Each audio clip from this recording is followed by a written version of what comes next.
Eu vou colocar o material em slide, então eu vou ficar sem ver vocês.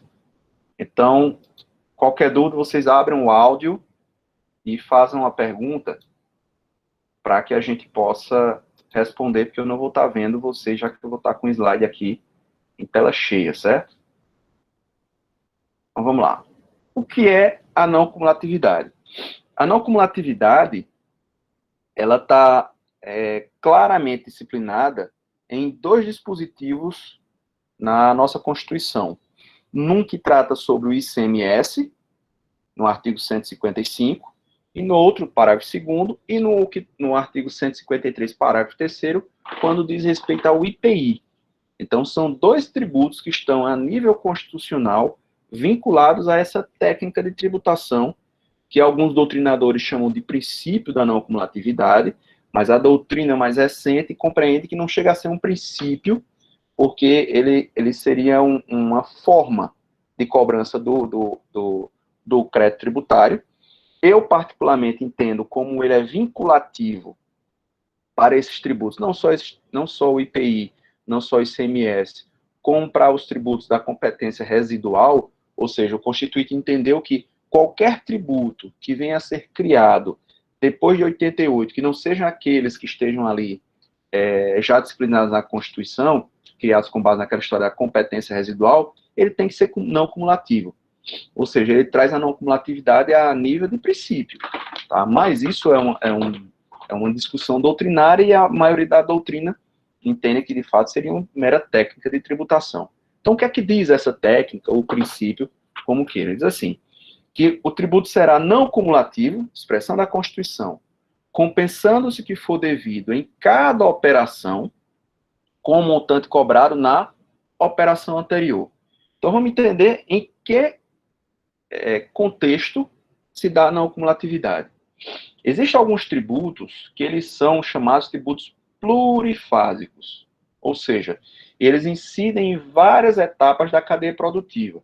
Cadeia produtiva que se inicia lá na extração da matéria-prima e passa pelo processo de industrialização, comercialização, até chegar ao consumidor final. Então, como existem várias etapas dessa cadeia produtiva, alguns tributos, eles são tributos chamados em cascata. Então, eles incidem na extração da matéria-prima, para a indústria, no processo de industrialização, para o comércio, em todas as etapas de comercialização, desde o atacado ao distribuidor varejista, até chegar ao chamado consumidor final. Se não houvesse a técnica da não cumulatividade aplicada a esses tributos, o que é que nós teremos como consequência?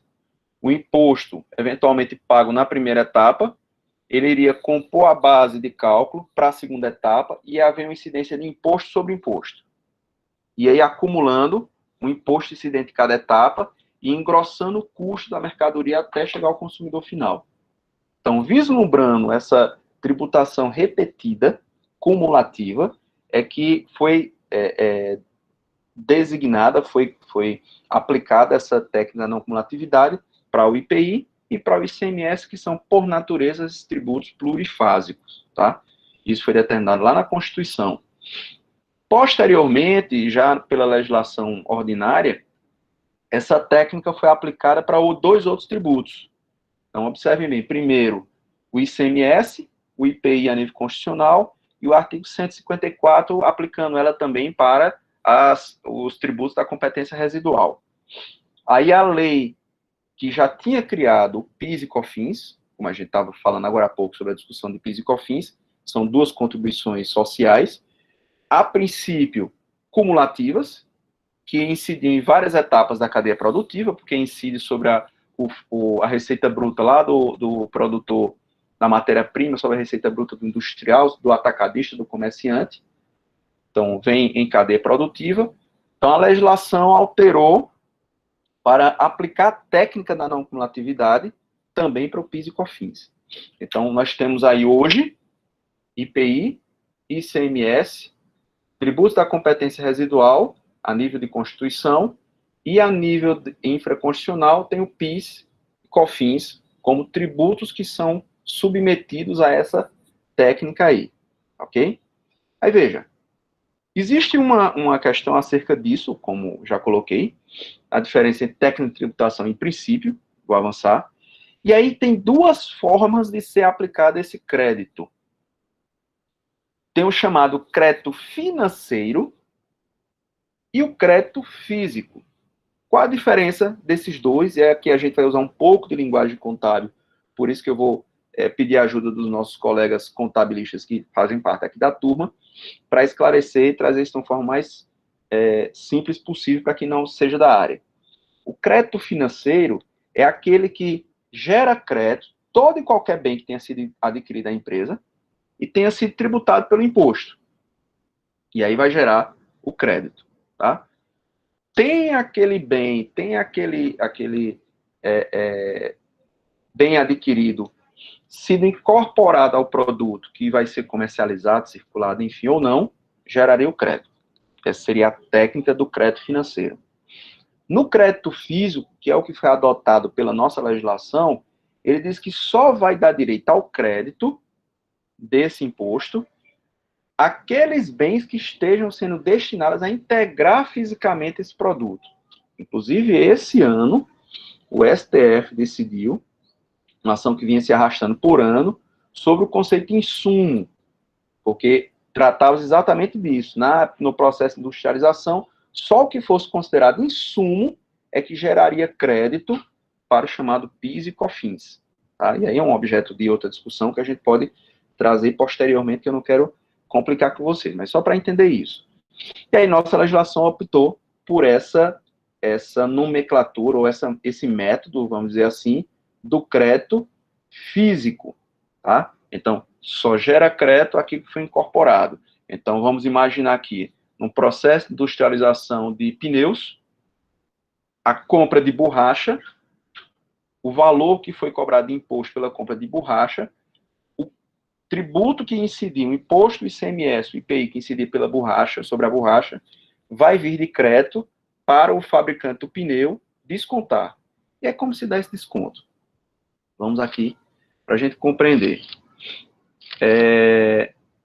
Aqui eu apenas estou trazendo quais são os tributos que são submetidos, como eu já falei para vocês, e as contribuições sociais que nós já citamos. Maravilha. Vamos avançando aqui. Então, em cada operação, gera crédito de acordo com a operação anterior. Nesse caso, como o professor Luciano Amaro fala que obriga esses tributos que são plurifásicos que têm operações sucessivas a adotar essa técnica. Ok? E aí, eu trago para vocês aqui um exemplo de uma cadeia produtiva. Nós temos aqui a indústria, eu estou apenas expressando aqui a partir da indústria, vamos até esquecer a parte anterior, tá? Até para simplificar a compreensão. Vamos imaginar um produto que foi industrializado aqui, submetido ao ICMS. E aí, pegando o exemplo do ICMS, para a gente compreender como se dá a regra da não cumulatividade. Então, imaginemos que um determinado produto saiu daqui da indústria para o atacado, distribuidor, pelo valor de R$100.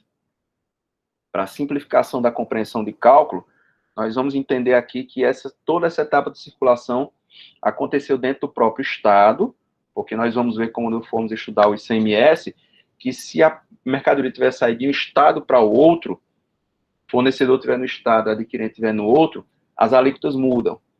E aí complicaria um pouco a compreensão do nosso cálculo. Então, vamos supor que essa cadeia produtiva acontece aqui dentro de um Estado, tá?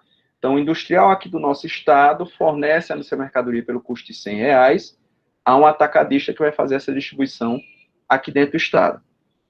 Então, a alíquota do ICMS aqui no nosso Estado é 18%.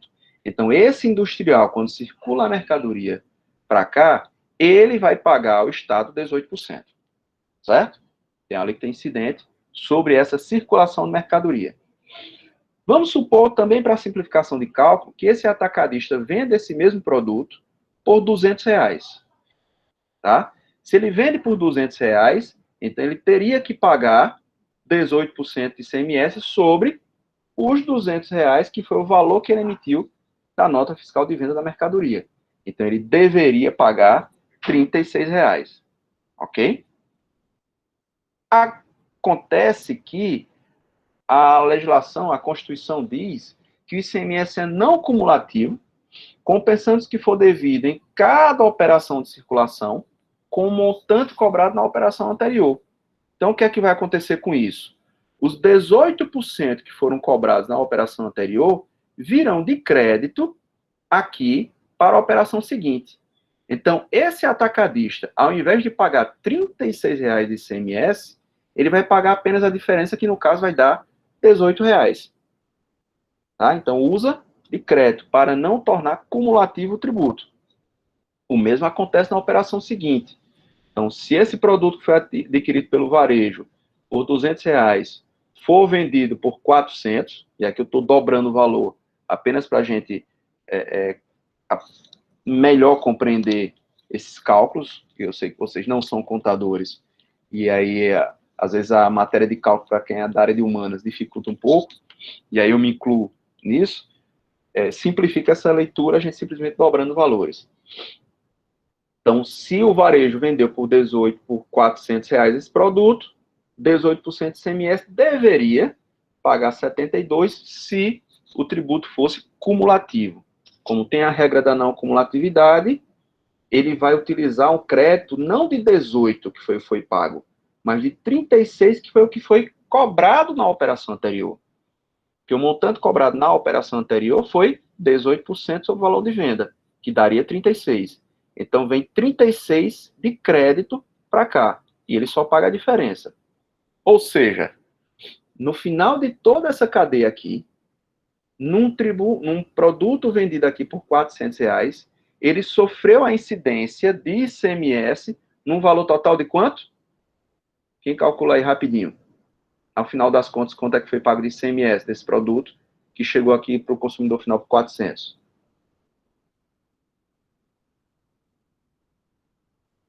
Liga aí o microfone e fala. 72. 72.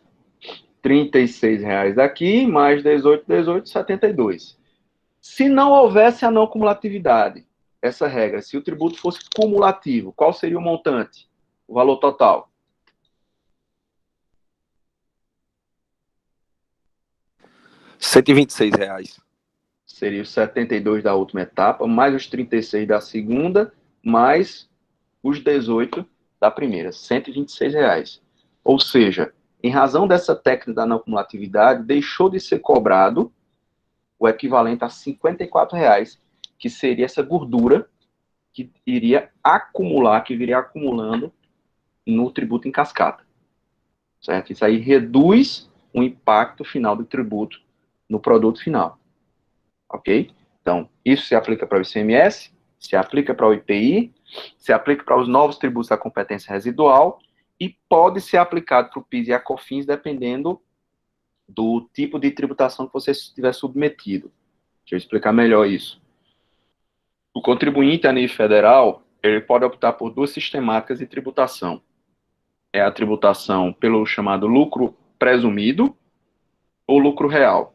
Isso para fins de imposto de renda. Só que essa sistemática de tributação do lucro, tributação pelo lucro real presumido, também vai ter impacto na tributação do PIS e COFINS. Então, se o sujeito for pelo lucro presumido, ele vai pagar 3% de COFINS e 0,65% de PIS, independentemente de quanto se pagou nas operações anteriores. Se ele optar pelo chamado lucro real, aí ele vai poder optar por ser tributado de forma direta 3%, ou adotar a sistemática não cumulativa, que ele vai pagar uma alíquota mais alta, de 7,65%, mas vai ter direito de descontar os créditos das compras anteriores. Certo? Então, isso é uma possibilidade que a legislação diz. Então, o PIS e COFINS pode ser também cobrado não cumulativo. Ok? Então, apenas para você entender melhor, porque você diz, professor, imagina no processo industrial, o cara que adquire o produto lá, que vai fornecer a matéria-prima, tem que calcular em cada bem, por exemplo, imagina uma caneta dessa, o sujeito tem que calcular o que foi gasto de plástico, de metal, de tinta, de borracha, de tudo isso para beneficiar e chegar nesse produto final. Aqui, saber quanto foi de imposto em cada parte desse produto. seria impraticável. Tá? Então, tecnicamente, como é que isso faz contabilmente? É até mais claro dizer. Contabilmente, isso acontece da seguinte forma. Ó. O sujeito faz o registro de crédito. Queria estar aqui com um papelzinho agora para riscar para vocês, mas já já eu arranjo um aqui e faço essa demonstração para vocês. Ele faz um registro lá dos créditos, ou seja, ele pega toda a matéria-prima ou produto que foi adquirido e vê lá na nota quanto o fornecedor dele pagou de IPI, se for para calcular o IPI, ou de ICMS. Aí registra lá uma coluna de créditos do imposto e vai juntando. Então, comprou uma nota de 10 mil, aí incidiu ali tantos de imposto, ele coloca lá quanto o fornecedor pagou de matéria-prima de imposto sobre essa matéria-prima, esse material que foi adquirido aqui. Ele vai contando. Aí ele pega ali agora e emite as notas de saída do seu produto. E aí ele calcula o percentual devido do imposto, como a gente fez ali atrás. Então, emitiu tantas notas, o total da nota aqui, 100 mil reais de saída de imposto. Vamos pensar 18% aqui de ICMS sobre 100 mil e calcula quanto seria o montante devido. Aí ele vai lá naquela conta que tem os créditos de imposto, vê quantos fornecedores daquele período, daquele mês, pagaram, ou melhor, foram cobrados do imposto e desconta ali embaixo. Tá? Contabilmente, Frederico vai lembrar de uma coisa chamada de razonete. Né, Frederico? Me ajuda aí a explicar como é que funciona a razonete. O crédito é o lançamento do débito e o lançamento a crédito, né? Isso. Não é? Gera a conta do ativo quando faz o pagamento passivo e às vezes fica crédito credor quando a empresa muito e não vende, né? Isso. Ó. Ô, professor, uma dúvida. Oi. Nessa questão do que o senhor falou aí a respeito da opção que como é que eu posso dizer? Sei lá, um empresário, suponhamos, que o empresário pode ter, né? Tanto no lucro real, né? Tanto em cima dos 3% como valor fixo, né? Ou também em cima do não cumulativo 7, alguma coisa por cento que o senhor falou.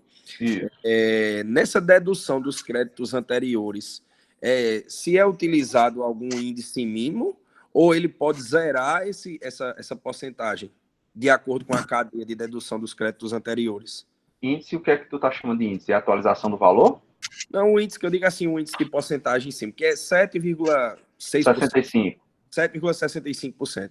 Então, suponhamos que, dependendo da cadeia, existe a possibilidade dele conseguir zerar esse percentual? E não pagar nada? E sim, seria possível, dependendo da cadeia. É possível. Ele mostra já quando vai ser possível. Imagina que você está no mês de setembro aqui agora, num ano normal, em que não tivemos pandemia, em que os comerciantes estão se abastecendo estoque para vender no final do ano. Esse ano foi um ano atípico, a gente não teria muito mais essa regra. Então, nesse período, setembro, outubro, tem mais entrada de mercadoria do que saída. Ok? Então, o que é que vai acontecer? Ele vai ter mais crédito do imposto do que valor a pagar, porque vai ter menos saída. Quando é que isso vai se equilibrar? Quando lá em dezembro, ele vai vender mais, vai ter mais saída de mercadoria do que entrada.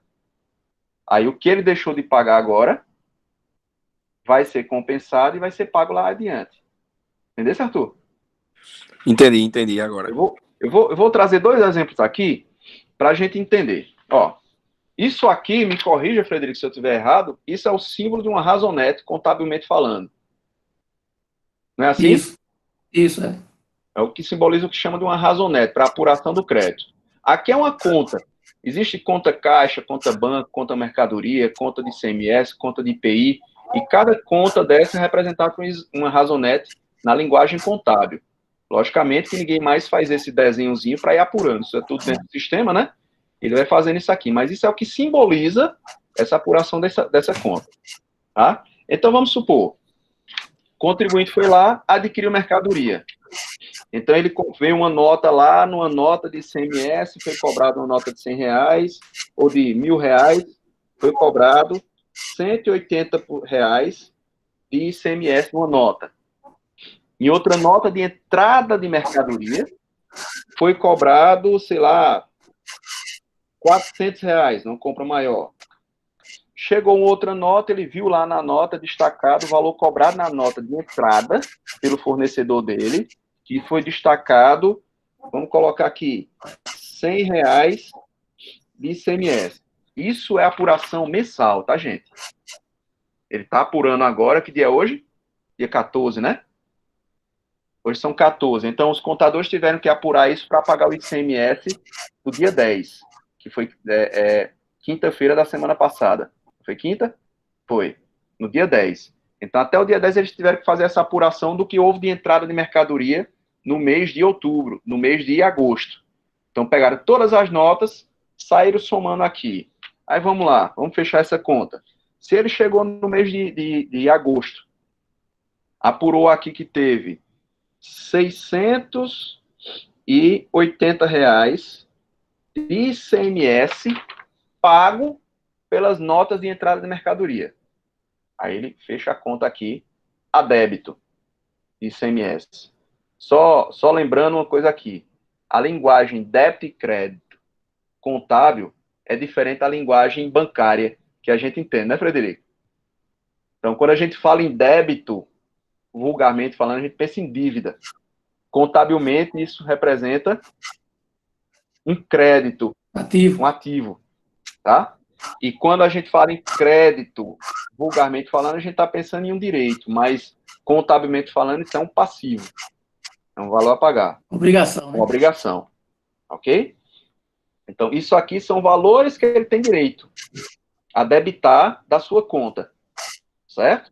Aí ele vai e emite notas, começa a vender, e vendeu ao longo do mês. Aí, ao longo do mês, ele foi emitindo várias notas, emitiu uma nota e calculou o ICMS, que daria R$ 50 de ICMS. Na outra nota, quando ele faturou, daria mais 150.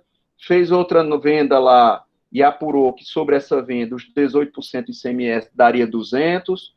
Fez outra venda maior e teria aí R$ 300 de ICMS a recolher sobre aquela nota.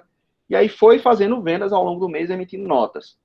E aí chegou mais, fez uma venda maior, e aí apurou que deveria recolher sobre aquela nota R$ 500 de ICMS.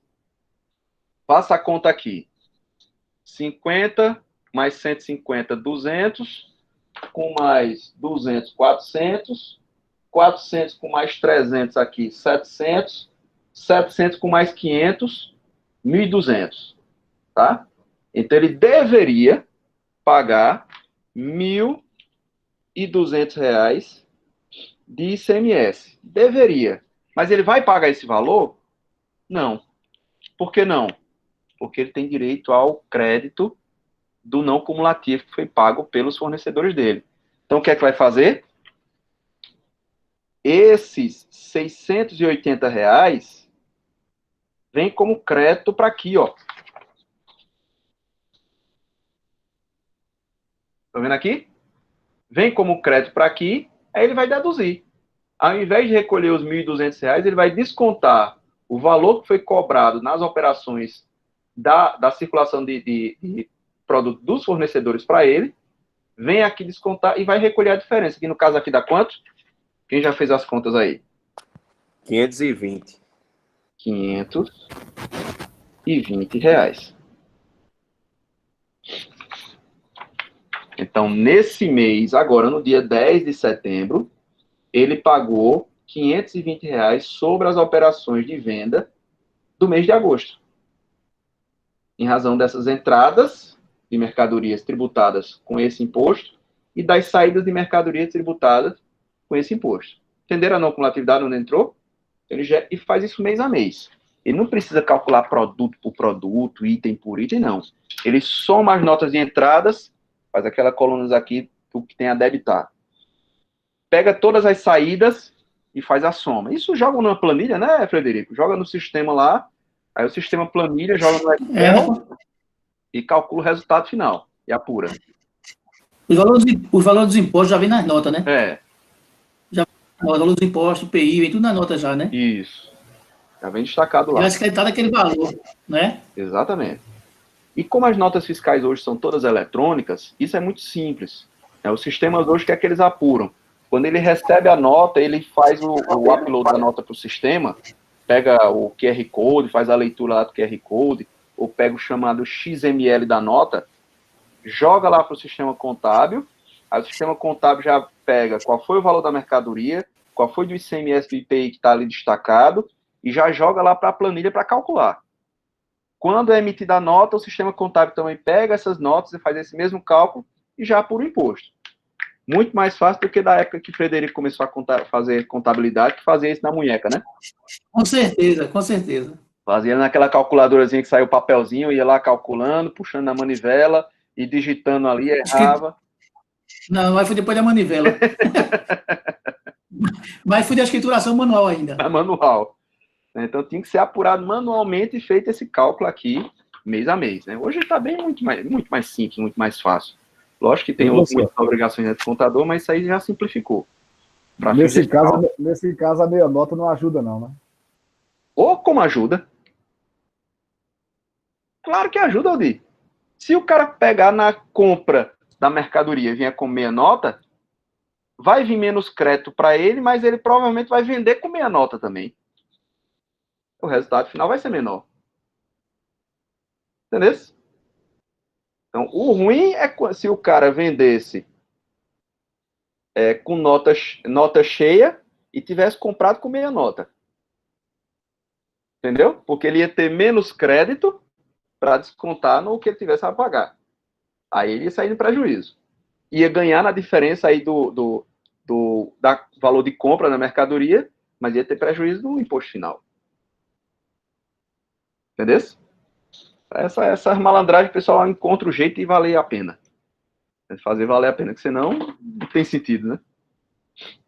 Certo? Então, essa é a lógica, como é feita essa apuração. A mesma coisa se faz para o IPI, se faz para o PIS e COFINS, o ICMS. Essa mesma regra aqui de cálculo é feita para todos os tributos que são aplicados à não cumulatividade.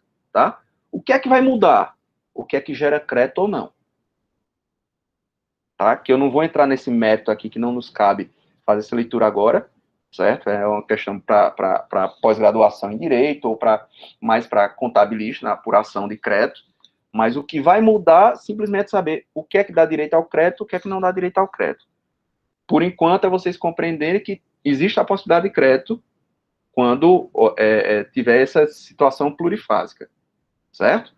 Aí, a pergunta que o Romualdo fez aí, isso vale para quem for do lucro real? Para quem for do lucro real, vale para o PIS e COFINS, certo? Para todo mundo que apura o ICMS e apura o IPI, essa regra vale. Só quem não tem direito a esse crédito aqui, sabe quem é? Optantes pelo Simples Nacional. Só quem não se submete não tem direito nem a receber crédito, nem a gerar crédito. Sabe por quê? Porque o optante Simples Nacional ele não paga 18% de ICMS.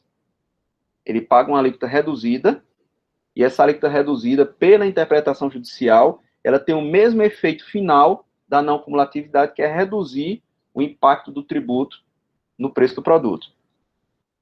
Tá? Então, isso aí já foi pacificado, foi objeto de muita discussão, mas acabou sendo pacificado, que optante o Simples Nacional não faz essa apuração.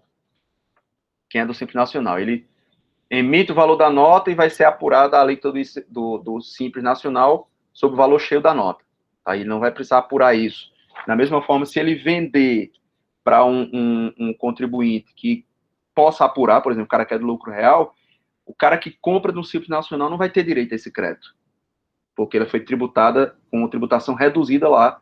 É por isso que a legislação não reconhece esse crédito para o Simples Nacional. É só quem fica de fora. Ok? Deu para esclarecer, deu, Romualdo? Questionamento? Deixa eu voltar aqui, se falta mais um. Aí eu vou. Massa. Aí eu vou pegar aqui na deixa de Arthur. Ó, Arthur, pergunta que tu fizesse. Professor, e se isso aqui tem como zerar? Tem. Imagina que fosse o contrário. Imagina que no mês de setembro, agora, acontecesse o contrário. entrasse de mercadoria tributado pelo ICMS o valor de 1.200 e as vendas fossem baixas, que só tivesse 680 de saída de mercadoria. Né? Fosse o contrário. Vou fazer aqui. Vamos fazer a apuração aqui do ICMS de setembro. Agora, no ICMS de setembro, houve muita entrada de mercadoria para a formação do estoque.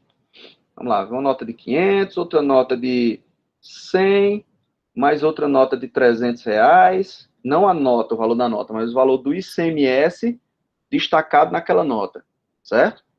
Aí outra nota de R$200. Então, bora lá. 500, 500, 1.100. Então, os fornecedores destacaram que foram tributados em R$1.100 de ICMS aqui no mês de setembro. Ok? A outra foi uma apuração que a gente fez para agosto. Tá? Aí, mês ainda parado, setembro, foi feito poucas vendas. Numa venda, ele teria que ter recolhido 100, outra 50, noutra venda, vamos botar só mais 50. Não, vamos botar pelo menos R$500, tá com a bexiga, não. 500. Então, vamos lá. Ele, nesse mês, seria tributado a R$650. Aí, olha que interessante. Ele recebeu de crédito 1.100, peraí, eu fiz a conta errada aqui. 1.100 recebeu de crédito das mercadorias adquiridas e está sendo tributado em 650 pelas mercadorias vendidas. Aí olha que interessante vai acontecer. Esses 1.100 vão vir de crédito para cá. Menos R$1.100. Vai dar quanto aqui agora? Ele vai ficar negativo. Não é? Vai ficar negativo. Em quanto? Em 450. É? 450, é? Faz conta aí. É, 450. R$450. Eu disse, aí, professor, como é que vai acontecer? O Estado vai pagar R$450 para ele? Nem sonhe. O Estado não ia pagar. O que é que ele vai fazer? Ele não vai pagar nada de imposto esse mês, porque ficou negativo, porque teve mais entrada do que saída. Aí esse valor aqui vai saber acontecer o quê com esse valor no final do mês? O que é que vocês imaginam que acontece? Só não vale tu, Frederico. Fala, Rogério. Ele pula para o próximo, professor? Ele já começa o mês de outubro com R$450 na conta. De apuração Aí, professor, nesse caso, existirá alguma correção no mês subsequente em cima desse valor ou não? Permanece Não. esse valor, né? Permanece esse valor. Certo? Aí joga o crédito para o mês seguinte. Ok? Ah, professor, isso no mês seguinte acontecer novamente isso. Aí joga para outubro. Até você ir compensando. Professor, e se o cabo encerrou a atividade? Quebrou na pandemia. Não continuou e ficou com esse crédito. Aí o que é que ele vai fazer?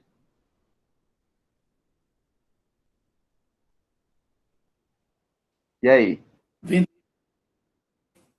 Fala, Fred. Aí ele vai ter que vender com força, que é para poder pagar. Não, ele quebrou, fechou as portas. Não está mais exercendo atividade. Ele transfere o crédito para outro contribuinte. Pode transferir o crédito. Hoje. Antes não podia não, né, Frederico? É, através do processo, né? Hoje é possível.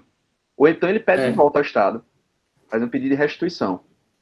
Vai receber daqui a uns 10 anos, mas vai receber. É?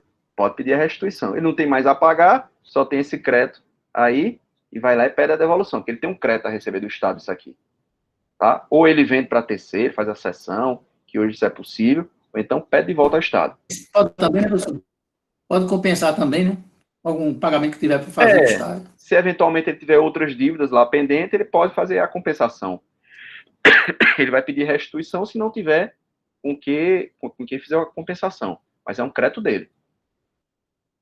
Aí, professor, suponhamos que esse crédito seja pessoa jurídica. Certo. Tem que ser pessoa jurídica, algum... que aí nesse caso é uma operação É, óbvio. Não, Mas, deixa eu retificar.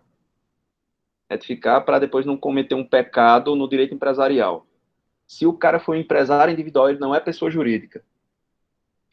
Ele é um empresário individual que está exercendo atividade empresarial, cadastrado no CNPJ, mas ele é pessoa física empresário. Tá? Então, pode acontecer de ser uma pessoa física, que seja contribuinte do ICMS. Segue lá. aí continuando o pensamento. Ele, porventura, ele gerou esse crédito e aí suponhamos que ele tenha fechado essa empresa nesse momento de pandemia. Certo. Esse crédito gerado através do ICMS, ele pode ser migrado para um outro imposto, sendo na pessoa física dele mesmo? Não. Só pode compensar com os créditos administrados pela própria Fazenda Pública. Ah, certo, tudo bem. Vamos supor que ele tinha débito de taxas no nome dele, no Estado, ou de PVA, ou de TCMD. Então é possível ele pedir essa compensação. Tá? A nível federal, ele tem esse crédito de IPI. Ele pode solicitar que esse crédito seja descontado nas dívidas que ele tem de imposto de renda, de PIS e COFINS. Entendeu? Show de bola. Pode utilizar para compensar com créditos administrados pela mesma autoridade administrativa. Tributo federal com federal, tributo estadual com estadual, municipal com municipal. Ok? E aí, como o Fred bem lembrou aí, existe hoje um procedimento que ele pode pegar e transferir esse crédito para terceiro. Vender para outra empresa que esteja precisando de crédito. Aí, dá um deságiozinho, sabe? Vamos dizer, o cara tem 10 mil para receber do Estado. Aí tá precisando de dinheiro, tá fechando as portas. Aí chega para a empresa eu pago 8. Aí o cara recebe 8 mil da empresa, ele vai ser utilizado de 10 mil, mas vai pagar para o contribuinte 8 mil. Isso é possível fazer. Certo? Deu para entender? Todo mundo tranquilo? Beleza? E outra dúvida só. Oi. Se porventura essa mesma pessoa tiver um grupo de empresas com razões sociais diferentes, ela pode transferir de uma empresa dela para outra empresa de propriedade dela também? Se são CNPJs diferentes, é a mesma coisa de transferir crédito. É a mesma coisa que vai fazendo para terceiro. Tá ok. É a mesma regra. Ah, rapaz, eu riscando aqui, esqueci que eu tinha feito essa apuraçãozinha aqui no slide, ó. Deixa eu botar aqui para vocês verem. Deixa eu voltar para cá, só um instante, tá, gente? Eu fui rabiscar e tinha o bichinho prontinho aqui. Professor, Cadê? Oi. essa transferência de crédito para terceiro tem que ser feita dentro do Estado, né? Dentro do Estado. Exatamente. Não admite de Estado para Estado, não, sabe? Tem que ser contribuinte do próprio Estado. Ó, tá aqui. Eu tinha construído uma planilhazinha aqui com... Esqueci que eu tinha montado isso aqui no slide. É mesmo, só muda aqui os valores, mas a lógica é a mesma. CMS, entradas de mercadoria, produtos adquiridos, chegou no valor de 6 mil. Na saída naquele mês, ele foi fazendo vendas, apurou 21 mil. Então, qual é o imposto que ele tem a pagar? Diminui os 6 mil das entradas e paga a diferença que teria a recolher aí, que daria 15. Tá? Então, apenas isso. Se vocês quiserem dar um print aí na tela para memorizar essa parte, tá aqui como seria essa apuração do imposto. Aí, voltando, se desse mais valor de entrada do que saída, ia ficar aquele montante de crédito que ia jogar para o mês seguinte, para essa apuração. Ok? Compreendido? Dúvidas até aqui? Nenhuma? Vamos fazer o seguinte, eu vou agora trazer o exercício de fixação que a gente vai tirar